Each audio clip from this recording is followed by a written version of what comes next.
Craft Computing's coverage of CES 2020 is brought to you by Patriot, ThermalTake, and Fractal Design.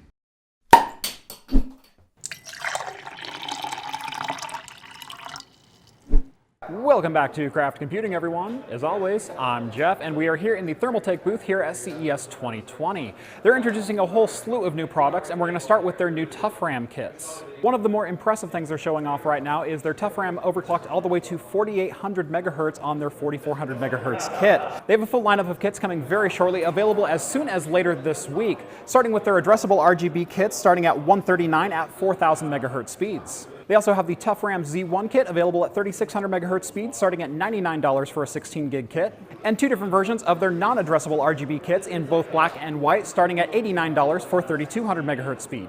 Up next is a trio of new cases from ThermalTake, starting with probably my personal favorite with the AH T600, inspired by an Apache Helicopter design. It features 420mm fans in the front, 360mm on top, and an open chassis design that kind of reminds me of that Apache cockpit. Both of the side panels on this case are tempered glass and feature a single thumb screw with a hinge design so you can open up the case and reveal the internals. There is tempered glass on the front of this case as well, however, with the open chassis design, airflow is not going to be a problem. The case will be available in black for $229 or in white for $239 and should be available in a month or two. Up next, if you're looking for a high-performance case, the Level 20 RS is probably one to keep an eye on. At $149, it's the most affordable of the new cases and features two 200mm fans up front with a full mesh front panel. It has 360mm worth of fans or radiator space on top and a single 120 in the rear. This case also features two tempered glass side panels on either side. Next up, for a case with a little bit of flair, we have the View 51. It also features two 200mm front fans, however it is blocked by a tempered glass panel, which I'm not really a fan of, no pun intended. The front 200mm fans and a single 120mm ARGB fan are included in the case. The case does feature three tempered glass side panels, one on the top, front, and side each. The rear side panel is a metal panel with a mesh cutout. The View 51 is going to be available in black for $179 or white for $189.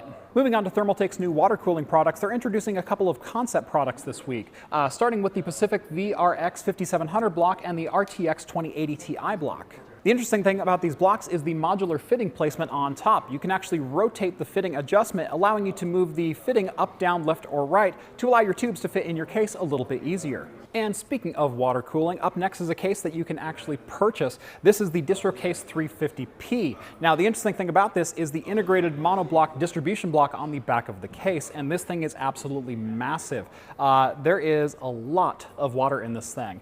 Pricing is going to be set at $599. ThermalTake also has two new models of power supplies coming out this year, starting with the GF2. These are their addressable Rgb power supplies, and they go from 650 watts up to 850 watts. These power supplies are 80 plus gold rated and start at $119, moving up to $139 for the 850 watt. Probably the even more impressive power supply they're introducing today, though, is the PF1. Now, these are still the same 650 watt up to 850 watt power supplies, but not addressable RGB. However, you notice they are fairly small, only 140 millimeters in depth. The even better thing about these, they are 80 plus platinum rated, starting at $109 for the 650 watt and going up to $129 for the 850 watt. Oh, and they're fully modular.